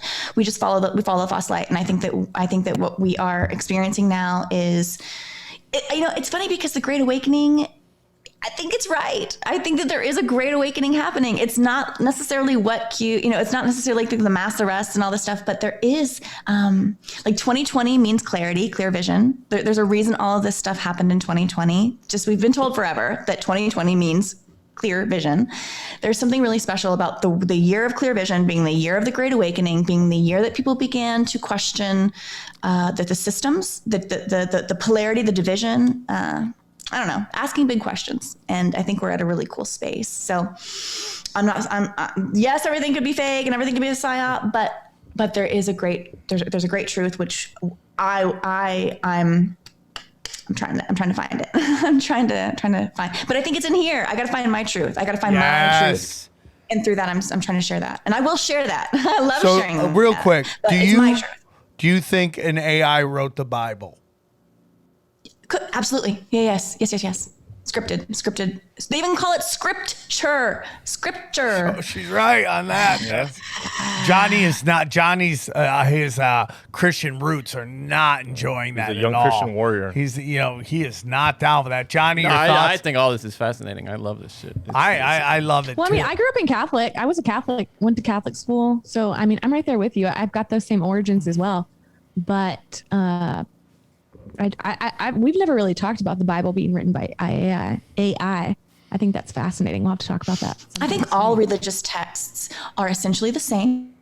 They all have the same stories. I mean, religion in and of itself is essentially the same. It's all the same. It's all based on the same principles, that same basic story. It's like a paint by numbers or like a plug and play, like a Mad Libs. It's like a Mad Libs that we just like whatever. But in all the stories, there's a Messiah figure in every world religion, especially all the moderns, all the biggies. There's like a Jesus-like figure. Even Zeus. If you go back in the old Greeks, those old bags, they had Zeus, which is like Jesus. They don't really change it up that much. The thing I don't like about religion is that I think that we are all gods. I think that we are interdimensional beings, that we're coming down here for this human experience. It's almost like we're getting our Girl Scout badges so we can go back up and ascend to a different level. But that reality is so real that we are this interdimensional being and we are born and we wake up. And it's so real that we literally forget everything that happened before that moment. Blinded by the light. I think our whole life is kind of getting back to that source and figuring out what our lesson was here. And I believe in the soul contract and all that type of thing. But then there's religion, who is this, I don't know what to call it. It always goes up and out. Religion always goes up and out. It teaches you to look outside of yourself for the answer. When I think, like, my biggest issue with religion growing up as a Catholic was confession. I could not understand why there needed to be this intermediary between me and the supposed God, that I'm telling my sins to, and he's going to absolve me by telling me to go pray Our Father 5 times and Hail Mary 8 times. Well, I could never get that. It never resonated with me. It never made sense. And the more I learn about religion, it's just that they separate us from ourselves. And there's so many silly things that we talk about these days that I'll bring up something that people will say, oh, automatically that's satanic. Ooh, and the thing about religion for me, before I get to that, everything boils down to love and fear. You're either operating out of love or you're operating out of fear at any moment of any time of any day. And for me, religion really fucking hones in on the fear. And you start doing everything through fear, and there's this shame and this guilt attached to like everything you do and you want. And religion doesn't really seem to help that for me. It pigeonholes people into this corner where, again, you think that some third party is coming to save you. You have faith in this party other than yourself because somebody told you to believe in them, like Q, like Jesus, like whatever, insert whatever religious figure you want to insert here. And that religion teaches you to put your faith and your trust in that person way before you put your faith and trust in yourself. And I think that's very intentional by the people I call the architects, which I don't really know who those people are, but That is I couldn't agree more. interesting. Who are the architects? Yeah. Okay. Well, this is something I wanted to say earlier. I was listening to your podcast, your last podcast about the Rothschilds. Jay and I here, I mean, the Rothschilds are a PsyOp, in my opinion. The Rothschilds might exist. Yeah. They might exist, and they likely do exist. But really, we live in this world right now where we know who the bad guys are, and we know all the bad guys in the world and who they are and what family they are. And sometimes like those Rothschilds, they got us again, like those bad guys. No, I know what you're saying. I know what you're saying. But what if they run the world? What if in this dimension that is their role? No, they're like the general managers of the world. Yeah, they're general managers of trauma. They're most what if they're here to? What if this realm is a realm in which in this particular realm, satanic pedophiles are constantly trying to dominate. And you come down here, and because Buddha believes that that this realm, we're here to learn. The universe is here to learn. What if they are part of what this realm is, which is to learn how to deal with the pain and suffering and to get through it and to show love? What if they're a part of that? Well, I also think Satanism is a psyop, but Yes. No, Satanism is a psyop for sure, 100%. But you don't believe there could be low frequency demons, high frequency entities?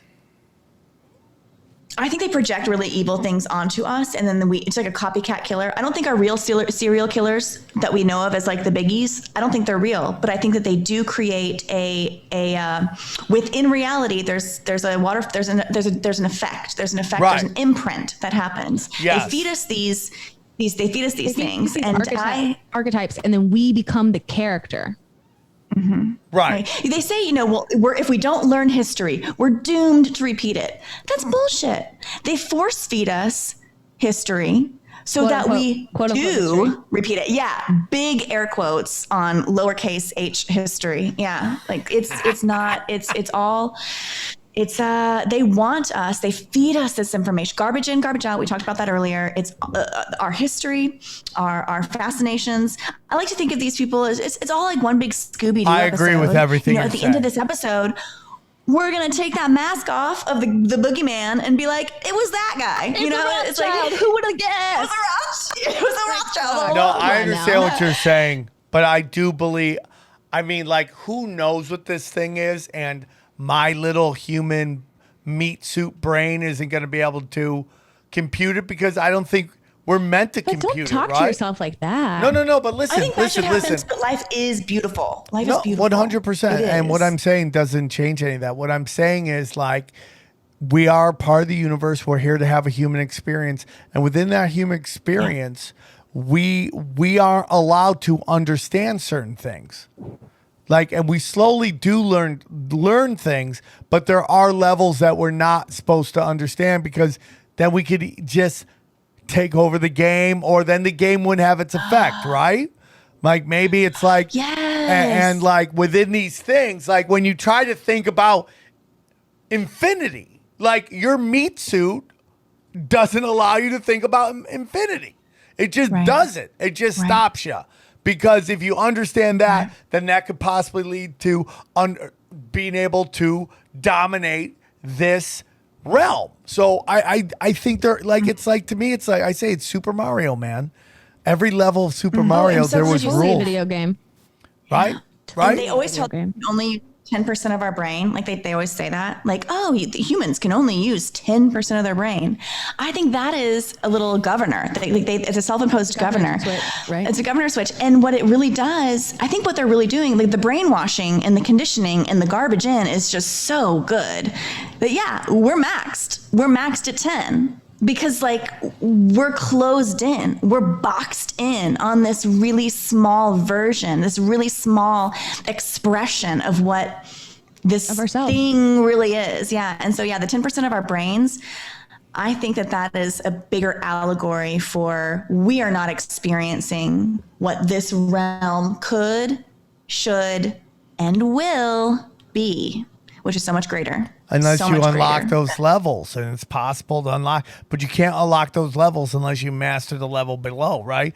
What if that is? What if the only people who are allowed to unlock these higher levels must have an understanding of the levels before that? You just can't give. It's like giving $1 million to a 16-year-old kid and be like, use it wisely. Use it wisely. Next thing you know, he's fucking doing blow off everybody's buttholes, and he's lost it all, and he's crash and burn. Now he's on trial for murder because he fucking chucked some chick who wouldn't get weird with him off a balcony. With great power becomes great responsibility, right? And maybe you're not allowed to fully access everything in your brain because you haven't shown the responsibility to understanding that. And it's like, Yeah, I got to disagree with you there. okay. I went on a nice speech right there, was going to fucking jump off, but you're I'm into it, Sam. nope, not today. All right. I want to hear what my girl has to say. No, just very briefly. I think all of that could be true, but I don't think that. I think I have all the potential in myself right now. I think everything that we've just talked about, you can only access 10% of your brain. Religion, the answer is not within you. The answer is outside of you. The thought that there are levels of enlightenment within this existence. I think all of that is the same things that we've been kind of talking about this whole time, that the architects create these things. I think at its very baseline human existence, we're supposed to come down here and have this rich experience and learn these lessons and experience life. I think we get down here and we realize, oh shit, there's a lot of people that came down here that love the power, that love the greed and love the things that they can do in this reality. And so I think they create some of these levels for us that in reality don't actually exist. But because we're so into all the PsyOps, the 9 to 5, the American dream, okay, tell me about kids and the again. white picket fence. Tell me about kids being a PsyOp again. Well, that's JK. Oh, you think? I would like to have a but kid. JK, you have kids, right? You have kids? Me? Yeah. No. Oh, you don't have kids? We are single, no kids, ready to mingle. All the single. Oh, you guys are about to get DM'd up the ass. Yeah, you guys might have fucked up. So many I think you guys just fucked People up. are gonna be wanting to put kids in you. But listen, why do you think kids are? Factory's closed. Listen. Factory's closed. Okay. Listen, I just gotta start. Yeah, but it's very interesting because it's very interesting. One of the most vocal people against kids are women in particular who don't have kids. And and it's very interesting because as a guy who went very long in his life with having no kids and even argued for that just because you don't have kids doesn't mean you haven't maximized your life. And I still to this day believe that. But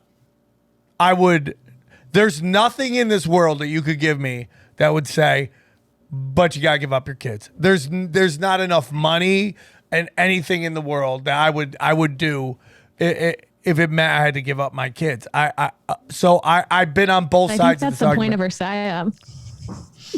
Go on. A tether to the matrix. The word mother, the word matrix means mother. It means womb. M-A-T-R, mater. Okay. Means mother. Matrix means mother. Okay. There is something about the bringing of a generational entity of yourself, bringing your flesh, bringing your blood into this world that tethers you to this experience, societal, cultural experience. It's very difficult to raise a wild child. You know what I mean? Like outside of the system or outside, not teaching. I personally believe everything we've ever been told about space is false. I can't believe you'd say that. Not you.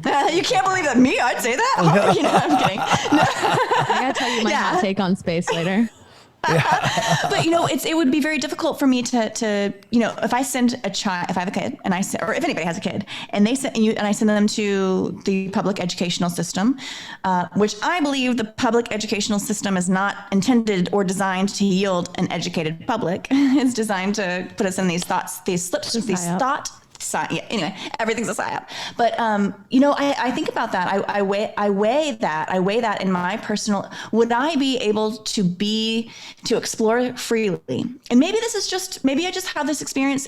I still have maybe a few more years of reproductive whatever. I'm a 36-year-old woman, so I'm already past my prime, whatever. But maybe I've got a couple. Maybe I've got this little time where. But right now, where I am in my ability to, and where the types of thoughts that I want to allow myself to think. And the types of the behavioral actions that I am trying the purposeful steps, each thought, step, experience, action, behavior, intuition, all of our immaterial ideas, thoughts, imaginations. I think everything is a step within this game, a step on the game board, a move on the game board. And my move at the moment is to be purposefully childless, because I think that affords me a physical, mental, and intellectual freedom that I'm not quite ready to give up, because I just got it. I just got this a year ago, pretty much. And I understand what you're saying. Yeah. I do understand. I do understand. And when do you have time, if you get off work, come home, take care of the kids, do their homework, feed them, put them to bed? Like, when do you ever have time for an intellectual thought? Well, he's everything right now. Well, I mean, he's talking to us right now. We're 2 hours into a very generally. intellectual thought. I mean, but I guess I if can. You're not a podcaster by day. Yeah. Right. Oh, just most people, like most people. Right. Yeah. I get you. I just think I all I can say is that it's this kind of love that you just really can't explain, and it's just a little different. And to be honest with you, having kids has made my life. And listen, I do not want to argue to anybody who doesn't want to have kids that they should have kids. That is not what I'm doing right now. If you're I just wanted to find out what is the PsyOp of having children. Let me say one thing. I think the PsyOp is that everyone should. I think some people know they want children, are and it's the most beautiful thing, and it's the fullest expression, and it's the most true expression of themselves. Yeah. But the PsyOp lies in telling every single woman that you have to have kids, or telling every single man you have to sire a family for your generational duties. You know, I think that there's a PsyOp within that. I get that. My motto is you do you, boo boo. You know, and my boo boo is not having a baby. Yeah. So I totally understand what you're saying. I totally understand. To me, there's something about, and it fits into the model of abundance for me, which fits into, spreading love, okay? Which is like the law of attraction, model of abundance, love thy neighbor. I just think those are all separate things. They're all steps to the same thing. And having a child is a part of that, which is, helping another person, selfless love, all that stuff. I do not want to argue to have children. I just wanted to hear if you thought there was a PsyOp done in that to control us. And there is part of that. To have kids lock you down, to have less choices in life. But I also know freely I give up those things, like wanting to, it's like, do I want to see the world? Of course, but I'll do it if I'm lucky enough to live long enough till they go to school, and I'll go do that right there.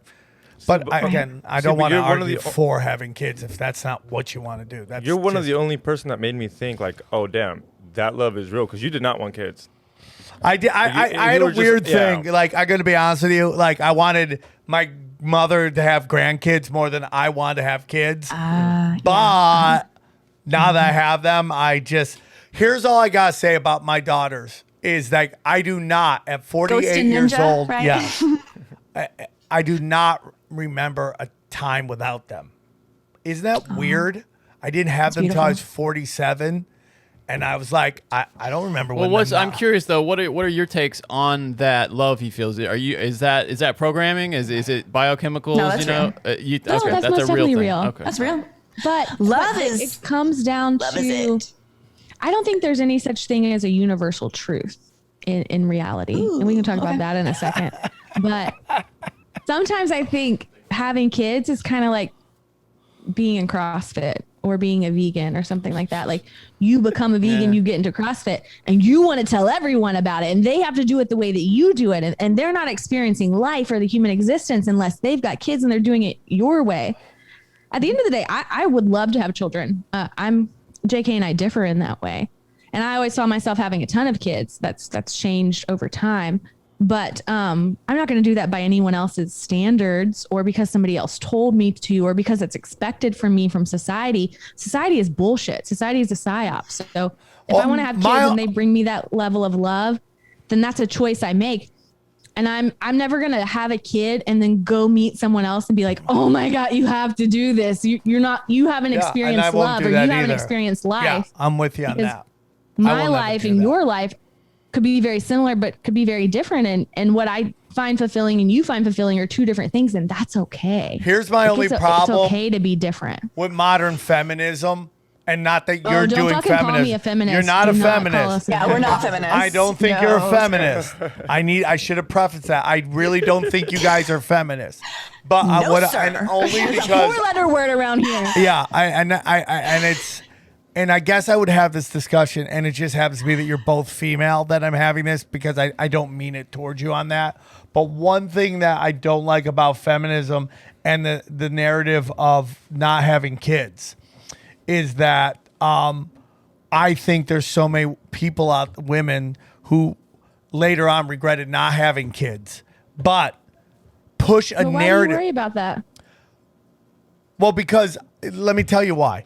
Because it gets back to this notion that there is a lie being perpetrated from one generation to another, and I watch it happen all the time, where people push a certain narrative on a younger generation, and then when behind closed doors or when they're talking to people they trust, it's a complete and utter 180.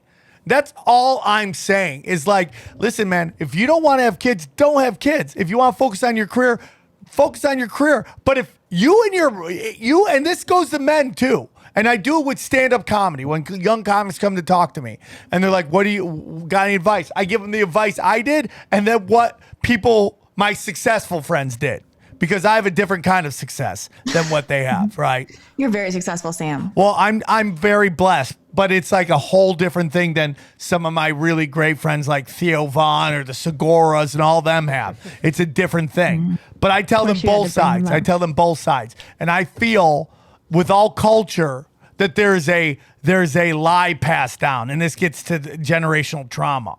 And that's all I'm saying. And I don't have kids. I don't want this to be about that. That's my only issue is that I see, and it's not just feminists, it's just of any group that is pushing a culture, lies to the next generation. And that's my only when problem. you hear, and also when you hear Bill Gates talking about population control, you just kind of want to stick While it right he in the has eye. kids? Yeah, Population exactly. He's such a control is boogeyman. He's such a PsyOp. boogeyman. Let's talk about that briefly. We're never going to fill this place up. There's so much land. Anytime you get up on a plane, you look down, like, First there's off, plenty of land. There's I don't plenty of believe that land around 7 billion people exist. I think that's a PsyOp. Totally. Oh, There's no way. Listen, And secondly, I'm not even- arguing with that. Do you think it's more or less? Oh, most definitely It's less. probably Okay, less. hold on. Let me get back to that in a second. Even if 7 billion people did exist, like Gates' whole agenda is a PsyOp. If they doesn't wanted really to matter the kill number. us, Yeah. they would kill us. If they wanted to reduce 7/8 of the population, then we would have a deadly virus. But it's not about A real that. one. It's about Yeah. control and all the things that we've been talking about today. They can't control you directly. But look at what we fucking did. We created a pandemic. We took away some of your civil liberties. We got you to agree to give up your civil liberties because that's how fucking stupid everyone is. Yeah. But 9/11. at the end of the day, if they wanted us dead, we would be dead. Very No. interesting. I totally agree with everything you're saying. 7 billion people, though. There might be 7 billion people, but I don't think they're all real. So we can get into like an NPC discussion. Oh, yeah. What about that? characters. Johnny's like, we got to end the show, but I'm willing to No, hear we it. don't have time to get into NPC. Let's talk to me about some NPC shit. Okay, so NPC is a non-player character for anybody listening who doesn't know. And we haven't really got into that much simulation theory, but JK and I think that, okay, I don't think the world is round or hollow or flat. I think it probably changes every day depending on what you're thinking about. It's But we whatever both- you think it is. We both think that we're rendering. So think of the world as like on a flat Like a video realm. game First-person type player thing. game. Yeah, we're in Right. a realm. Now, I think if of the people that exist in this world, maybe 5 or 10% are actually real. I think the rest are either projections of the simulation itself by the architects or projections of our own simulation. Like we're projecting. Am I real? I don't know, Sam. Well, do the people who are Jessica's the only one I don't know here. Is she real? I question Johnny. Is Jessica real? Well, I'm curious. Do the non-player characters, do they have an internal life? And if they do they know that they're non-existent? We get into a discussion, and I think there's 2 types of non-player characters. I think there are ones that are actually projections of the simulation, and they're just characters, and they have stories, and it's like The Sims, and they're going on in the background. I think we all can become non-player characters in the way that you Yeah. experience Do you mean life. that more So I think some people can wake metaphorically up. or literally? Do you mean that metaphorically or literally become non-player? I believe that I was a non-player character for the first 35 years of my life, in a sense that none of the decisions that I was making were truly my decisions. None of the free will actions that I believed that were my free will actions. This all was just a path that was carved out for me that I was just following and agreeing to, and then believing that I was making purposeful decisions and my own, just like agreeing to go to 12-year K through 12, agreeing to go to college after that, thinking it was my own decision when in reality I just really had no choice. Immediately going into a 9-to-5 corporate job, home ownership, everything. Getting married. Mm-hmm. Everything. I believed I was willingly making these decisions, and in many ways I was, but it was out of a pre-designed, pre-coded. I didn't know any better. I didn't know I had another choice outside of this. If I were able to do everything over again, I would make many, many, many divergent decisions. I'll take that back because I really love where I am at this very moment, and I think that all of my journey has led me exactly here. Everything happens for a reason. So I actually do question. I actually do, and I'm very thankful that I took the path that I did. But I do recognize that my true path, what I believe my actual true purpose and path in life was, is only now in alignment with the path I'm living, the path I believed myself to be purposefully choosing. It's only now aligned. Am I actually moving and choosing and deciding and navigating in the direction that I believe that I am designed, that I was my purpose here? Yeah. Interesting. But before, in my 3D life, we like to call it, MyMaria, I like to call it our 3D selves, the corporate selves.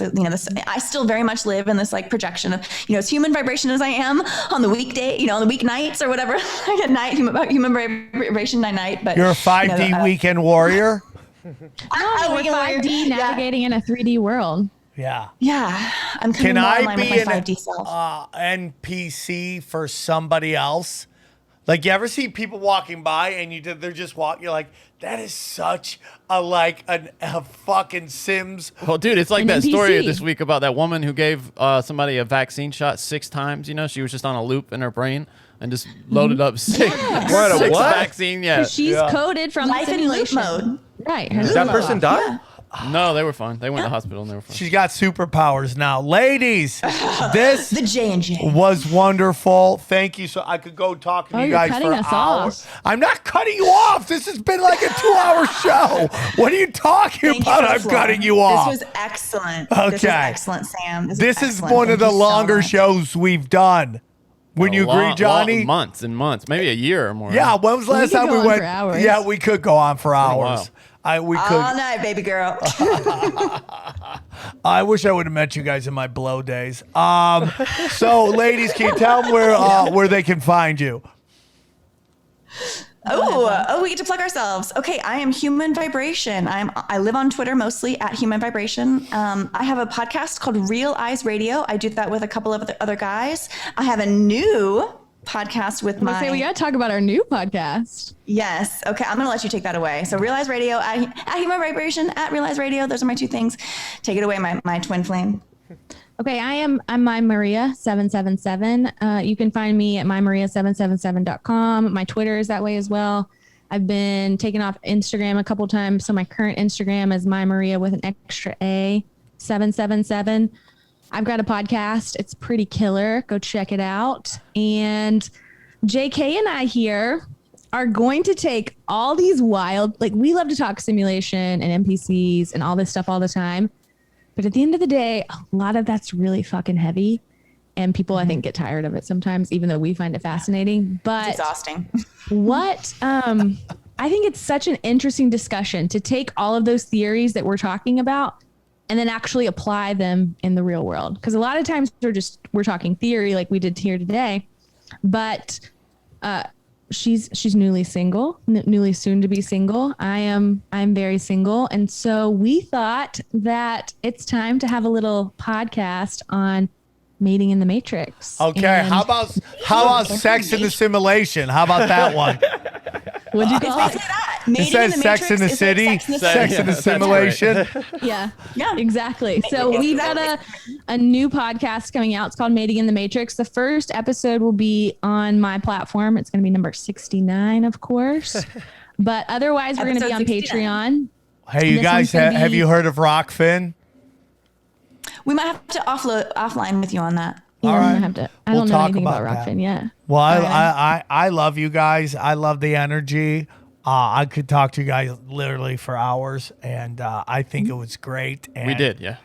yeah, I mean, we could talk for more hours, Johnny. God, All the hours. all the hours. Go subscribe. Okay. Go subscribe to Mating in the Matrix on Patreon. Go subscribe. Hopefully, we'll get them on Also- Rockfin at some point. Realize Radio on Patreon and all major platforms, but we have a little special Patreon show too. All right. All right. Guys, We're going to break down dating and sex and relationships and NPCs and talk about Can my you fuck goal an at the end NPC? of the year. yeah. My goal. What? Can you fuck an NPC? We're going to talk about I don't want to fuck one. We're absolutely going to talk. It's What if Westworld all the style, NPCs baby. have big dicks? How about Yeah, what if they were just the ones that really sling it? Yeah, but like, Big well, if you have a energy dick is over just like like Conan. 9 inches, you're an NPC. That's just Oh, don't say that. There should be hope for us out there, right? Putting the P in NPC. hey. With that, we're gonna end on that. Well, once Mating in the Matrix going, we'll have you guys back on. We'll do a big push and we'll answer questions. So I appreciate you guys coming on, guys. Thank you so much for watching the show. We love you very much. I hope to see everybody in Minneapolis and then at Shitcoin Con 2021 in Miami, and then I'll see you in Texas with Eddie and Xavier Graham. Texas? Yeah, come to Houston. We're When are you doing coming to a Nashville? we're working on Nashville as well, so we're doing it. But if you guys are in Texas coming out, we're gonna be in Houston. We're shooting a lot of stuff. I appreciate you guys very much. I'll talk to you soon, and we'll do it again soon. Take care, everybody. Love you, Swarm. Bye bye. We go deep, homeboy. Aaron, open your mind. Drink from the fountain of knowledge. There's lizard people everywhere. That's some interdimensional shit.